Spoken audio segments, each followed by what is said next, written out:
Salut à tous les amis, j'espère que vous allez bien. On se retrouve aujourd'hui dimanche 23 août 2026. Aujourd'hui, c'est un jour de match. Nous allons évoquer le groupe qui voyage du côté de Elche avec une absence qui n'était pas attendue et qui l'est. Ça veut dire qu'un potentiel départ de ce joueur est attendu. On va aussi parler de Mercato, de Loukeba. On va parler aussi de manière générale de ce qui peut arriver lors des prochains jours parce que là, ça risque de bouger en termes de Mercato. Bref, n'hésitez pas à vous installer, à liker, à commenter, à partager, à booster également la vidéo pour soutenir le travail effectué tout au long de ces années. N'hésitez pas, si vous le voulez également, vous pouvez rejoindre la page YouTube, vous pouvez également souscrire sur Twitter ou sur Twitch, c'est gratuit avec un compte Amazon Prime pour avoir accès au canal Discord caché afin d'avoir des informations en avance. Bref, voilà pour l'introduction. Nous, on va débuter maintenant la vidéo. Likez, commentez, partagez. Let's go, c'est parti. Alors, je vous le disais, déjà, on vient de recevoir le groupe qui va voyager du côté de Elche pour le match de Liga de ce soir. Je le rappelle, le Barça joue à 21h30. Le groupe est sorti et là, absence d'Alejandro Balde. Absence d'Alejandro Balde, ce qui signifie qu'un probable départ du joueur espagnol est attendu. Le latéral gauche du Barça et ces dernières heures, il y a eu pas mal de rumeurs l'envoyant direction, pourquoi pas Manchester United, mais pas que. Donc il y a plusieurs clubs qui seraient intéressés. Il ne voyage pas. Donc ça fait suite aux propos de Flick hier qui avait dit clairement que oui, il y avait des possibles départs qui seraient effectués avant la fin du mercato, qu'il attendait beaucoup plus d'Alejandro Balde, qu'il y a eu des comportements peut-être en pré-saison qui n'ont pas, on va dire, plu au coach allemand. En tout cas, alors qu'il a participé au Trophée Gamper, rappelez-vous, il a fait la passe décisive pour Hamza Abdelkarim. Aujourd'hui, pour le premier match de championnat, il y a Cancelo et il n'y a pas Balde. Donc ça signifie beaucoup de choses. Donc il y a la présence de Pesquer qui sera présent comme Xavi Espart, mais il n'y a pas de Balde qui vraisemblablement devrait quitter le Barça. Donc c'est une surprise pour moi, à mon opinion. Je l'avais dit lors des derniers jours, moi je pensais pas que Baldé allait partir honnêtement, mais bon, vraisemblablement, ça va être le cas. Donc il faudra voir les conditions économiques. On en a parlé en live hier, je pense que la majorité demandait 50 millions d'euros environ. Bon, pas sûr que le Barça reçoive cette somme-là. Pour moi, pour vous donner mon avis perso, je pense que la vente de Baldé, s'il y a vente, il fallait la faire beaucoup plus tôt. Parce que je le rappelle, son contrat, en fait, il se finit en 2028. Donc si tu dois le vendre, c'est cette année. Parce que si tu tentes de le prolonger et qu'il refuse l'année prochaine, tu vas le vendre moitié prix parce qu'il lui restera un an de contrat. Mais si tu le vends cette année, pour moi, il fallait le vendre beaucoup plus tôt dans le mercato parce que tu avais beaucoup plus d'opportunités pour le remplacer. Il y avait Grimaldo, Cucurella, même si c'est des profils totalement différents, tu aurais pu piocher à ce niveau-là. C'est pour ça que je dis souvent que le football, c'est une question de timing, les mercatos, etc. Parce que à telle date, un joueur n'est pas dispo, à une autre date, il est dispo. Tout dépend en fait de la manière dont tu gères ton mercato. Tu aurais pu prendre un latéral gauche, puis plus tard attendre le départ de Baldé. Mais a priori, c'est pas ce qui a été fait. Ce qui a été fait, c'est on va voir Baldé, on lui fait confiance. En pré-saison, Flick, il n'a pas kiffé son comportement, et hop, tout simplement, en cas de départ, le club ne le retient pas. Et voilà, ça a été communiqué aux joueurs, et maintenant, il faut qu'ils trouvent un club. C'est pas le seul d'ailleurs, il y a Baldé, il y a Marc Casado, et Hector Ford qui eux aussi ne font pas partie du voyage direction Elche. Donc il y a 3 joueurs qui devraient quitter le Barça lors des prochaines heures. On parle évidemment aussi des cousins Fernandez, là aussi qui pourraient quitter le club. Mais en tout cas, en équipe première, c'est les 3 qui devraient quitter le club. Il y a l'absence de Rodri qui fait pas le voyage, mais c'est normal.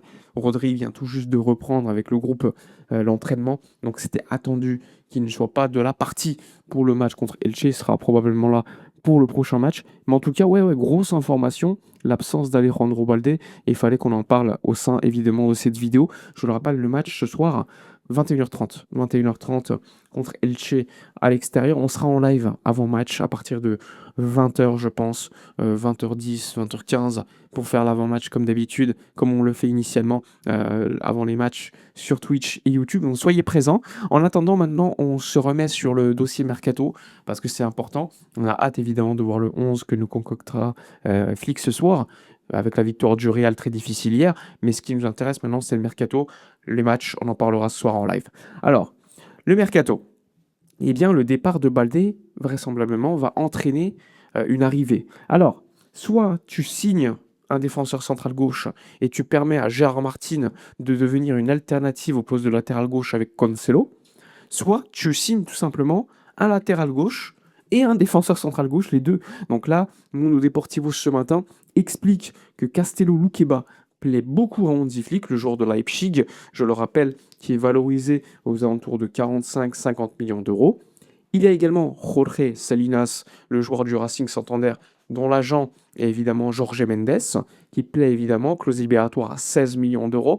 Le Barça serait prêt à payer peut-être un peu plus pour ne pas payer la clause libératoire, mais pouvoir payer en plusieurs fois. Donc là aussi, il faut voir, comme je vous l'ai expliqué, le fair play financier de cet été, le Barça, il est assez large.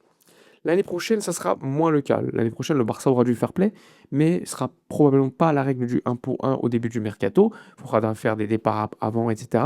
Là, c'est pas le cas. Là, tu peux en profiter pour recruter des joueurs. Donc là, à voir ce qui va se passer. Mais le clan Salinas avait donné son accord avec le Barça vers le mois de mai, le mois de juin. Finalement, la clause libératoire du joueur avait évolué, ce qui n'avait pas plu au Barça. Elle avait évolué de 8 à 16 millions d'euros parce que le Racing était monté en équipe première et il y avait un véritable débat juridique. Est-ce que la clause monte à partir du 1er juillet ou à partir du moment où le Racing est monté? Finalement, la fédération espagnole a dit non, non, c'est à partir du moment où c'est monté, c'est-à-dire à partir du moment où mathématiquement le Racing était assuré de monter en équipe première, en première division, la clause libératoire est montée à 16 millions d'euros. Le Barça a donc pas pu clôturer l'opération. Entre-temps, l'Atlético est arrivé aux affaires. Mais pour le moment, la situation, elle est en stand-by. Le Barça pourrait s'activer très sérieusement. Son agent, je le rappelle, c'est Mendes, et vous connaissez les liens entre Mendes et le Barça. Mendes qui travaille tantôt pour les départs de Baldé, de Casado. Donc en plus de cela, il pourrait en plus te faire venir un joueur de sa maison directement au sein du club. Donc ça, c'est du Mendes tout craché. Il te gère les départs, il te gère les arrivées, et au final, le plus important pour le Barça, c'est d'avoir l'équipe la plus compétitive. Alors, concernant Loukeba, moi, hier, début d'après-midi, on m'avait confirmé qu'il n'y avait pas encore eu de nouvelles prises de contact entre Deco et au niveau de l'agence de Loukeba. Fin d'après-midi, on me dit qu'il y a eu une nouvelle prise de contact qui date de la fin d'après-midi, alors que la première, je le rappelle, était début juillet. Début juillet, rappelez-vous, cherchez les vidéos, je vous parlais de Loukeba, je vous avais dit que le joueur avait effectivement, il y avait une prise de contact de la part du Barça pour connaître un petit peu les informations, le salaire éventuel, le prix du transfert éventuel. Ça n'avait pas avancé à ce moment-là, mais Deco avait pris les informations. Là, hier, fin d'après-midi, de nouveau, mais attention, c'est pas le seul joueur dont il y a des rumeurs au poste de défenseur central gauche. Il y a également Gonzalo Ignacio, le joueur du Sporting. Alors pour être honnête, moi, je l'ai déjà vu jouer quelques fois. C'est pas un défenseur qui me plaît plus que cela, mais encore une fois, je le vois pas au quotidien, donc difficile de donner un avis, on va dire suffisamment expert en la matière. Mais la réalité, c'est qu'hier, le joueur n'a pas joué titulaire avec son club, et qu'en plus de cela, il y a des rumeurs qui potentiellement l'envoient vers un autre club, soit l'AC Milan, soit le Barça. Pour l'instant, il n'y a pas de certitude. Attention, il n'y a pas de certitude, mais en tout cas, ce ne serait pas surprenant qu'il devienne une option. En tout cas, ouais, le Barça travaille sur le transfert de Baldé, ce qui pourrait éventuellement amener clairement donc d'autres recrues. Normalement, Baldé devait voyager ce matin avec le club pour le Elche.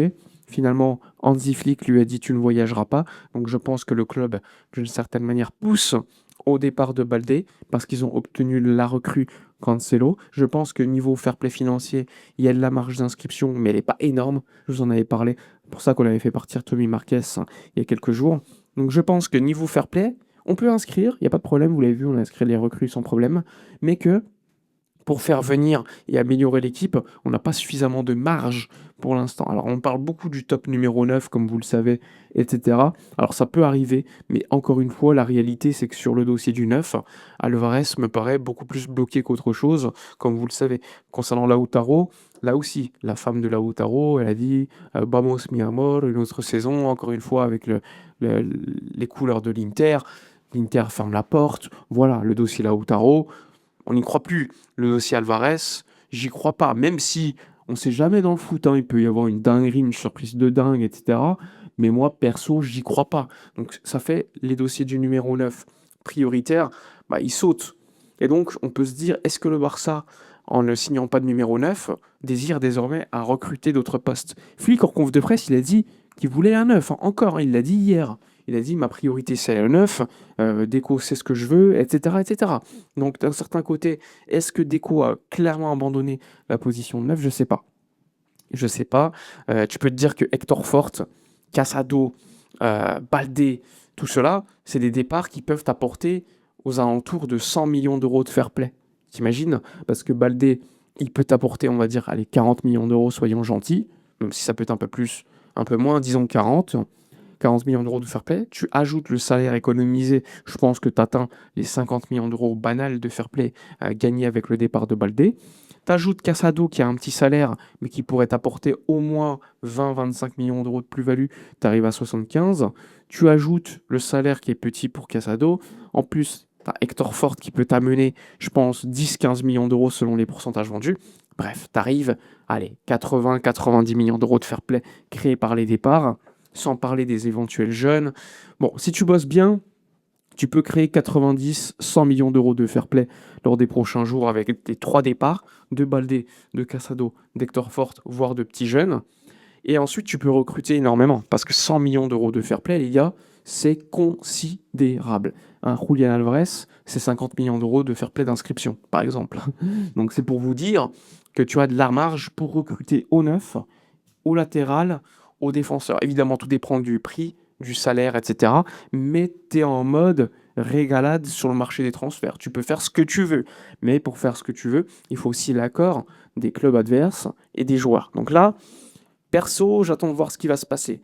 On a la position du défenseur central, où ces dernières heures, on parle beaucoup de Loukeba et Ignacio. Il y a la position latérale gauche. Moi, mon favori personnel, c'est Lewis Hall, le joueur de Newcastle, qui pourrait quitter Newcastle, mais coûte assez cher, je pense. Le club parle beaucoup de Salinas, là aussi. Donc ça peut être deux positions, enfin deux alternatives. Et ensuite, tu as le numéro 9, qui pour moi est un vrai bourbier, parce que tu as les tops qui sont pas dispo. Comme je vous l'avais dit, hein, il fallait bosser sur les alternatives bien avant. Tu continues sur le dossier Alvarez, mais tu essaies de gérer un accord avec des clubs propriétaires d'autres numéros 9 et pas les agences seulement des joueurs. Parce que l'accord avec d'autres numéros 9, tu sais que tu peux les trouver. Moi, ce qui m'intéresse, c'est les clubs, quoi. Mais ça, on ne l'a pas fait malheureusement, à mon avis, assez tôt. Et donc, tu as des rumeurs qui sortent, très soldi. Luis Suarez, il y a qui d'autre? Il y a Guirassy, il y a plein de noms qui sortent aux positions de numéro 9, mais la réalité c'est qu'aujourd'hui, le club n'a pas encore avancé sur cette position parce que difficile de trouver un accord avec un top numéro 9. Donc il y a des rumeurs, des alternatives, etc. Mais Flick, lui, ce qu'il voulait, c'était pas une alternative. Il voulait un titulaire à cette position. Donc tu peux te poser la question, est-ce que le Barça va attendre le mois de janvier pour revenir à la charge sur un top 9? Est-ce que le Barça va recruter un numéro 9 alternatif? Et dans ce cas-là, pour moi, ça serait une erreur parce que l'année prochaine, tu seras dans une position au poste de 9, tu auras trop de numéro 9. Enfin, quand je dis trop de numéro 9, disons que tu as déjà Gordon et Adeyemi qui peuvent jouer à cette position comme remplaçant, tu vois, et tu auras acheté un autre numéro 9. Donc tu seras dans une situation, limite, si le numéro 9 que tu achètes cet été, s'il ne performe pas, tu devras le remplacer déjà. Et avec le fair play qu'on n'aura peut-être pas à dispo énorme l'année prochaine, pour moi, ça serait risqué. Donc pour moi, limite, je préfère ne signer personne lors de ce mercato d'été en neuf si c'est pas un top player. Parce que les mid-players, les joueurs, les tentatives, les prospects, etc. au poste de neuf, pour moi, c'est risqué. Je pense que tu as 3 postes où il te faut toujours au moins un top player. C'est le poste de neuf, parce que garantir des buts, c'est le plus dur dans le foot. C'est le poste de gardien et c'est le poste de numéro 6. Pour moi, si tu as, ces 3 postes-là avec des top players, tu peux tout gagner quasiment. Bon, évidemment, l'effectif autour doit être quand même compétitif, mais vous m'avez compris. Donc pour moi, il manque encore le numéro 9, le top. Sinon, tu peux gagner, attention, hein, même si tu n'as pas un top numéro 9. Mais il te faut, on va dire, un collectif qui tourne du tonnerre. Ce qui aujourd'hui, pour moi, on n'est pas sûr que ça soit le cas. Après le début de la saison, on n'a pas encore débuté. On verra ce soir contre Elche. Mais chaque match risque d'être difficile. En tout cas, ce soir, on s'attend à une performance du Barça, perso en tout cas. On s'attend à un 11 titulaire compétitif malgré tout. Alors, est-ce que ça sera Lamine à droite, Rafinha à gauche et en numéro 9 Hamza Abdelkarim? On verra. Ça peut être Gordon en 9, ça peut être Adeyemi en 9. En tout cas, on verra. Pas de Rodri, comme je vous l'ai dit, donc le milieu de terrain attendu. Je pense que Fermin sera titulaire en 10 parce que Fermin fait la pré-saison, alors que Olmo est revenu il y a quelques jours seulement. Le milieu de terrain attendu, ça pourrait être Xavi Espart associé à Pedri, ça pourrait être quelqu'un d'autre. Donc j'ai hâte de voir, peut-être Bernal. Ça va être très difficile de pronostiquer les 11 en pré-saison, du début de Liga, parce que en pré-saison, ça a beaucoup tourné. Il n'y a pas beaucoup de certitudes. Il y a des joueurs qui ont été absents, il y a des joueurs qui sont revenus un peu tard. À gauche, est-ce que ça sera Cancelo qui vient tout juste d'arriver? Je suis pas sûr. Ça pourrait être Pesquel qui pourrait débuter. Bref, ça sera pas le meilleur 11 du monde. Flick l'a dit en conf de presse, il est dit, je pense qu'on aura notre équipe compétitive à partir de la post-première trêve internationale. Parce qu'il y a des joueurs qui sont venus tard, il y a des joueurs, des recrues nouvelles, il y a des joueurs qui sont revenus de vacances. Donc c'est difficile de pouvoir jauger et d'avoir une équipe directement compétitive. Perso, là, j'attends des victoires. Ok, ça va être compliqué d'avoir des victoires larges, mais il faut au moins assurer des points le temps que ton équipe revienne petit à petit. Voilà globalement sur la vidéo de la journée. N'hésitez pas dans l'espace commentaire à donner votre avis, à liker, à commenter, partager. Les sujets de Mercato, répondez-y. N'hésitez pas sur le 11 ce soir que vous mettriez en place. N'oubliez pas, ce soir on se retrouve aux alentours de 20h10, par là 20h15, pour le live sur Twitch, YouTube, pour l'avant-match entre le Barça et Elche. Dites-moi votre avis sur le prix éventuel attendu pour Baldé, votre remplaçant, un latéral, un DC ou un neuf. Bref, passez une bonne journée, nous on se retrouve ce soir. Ciao.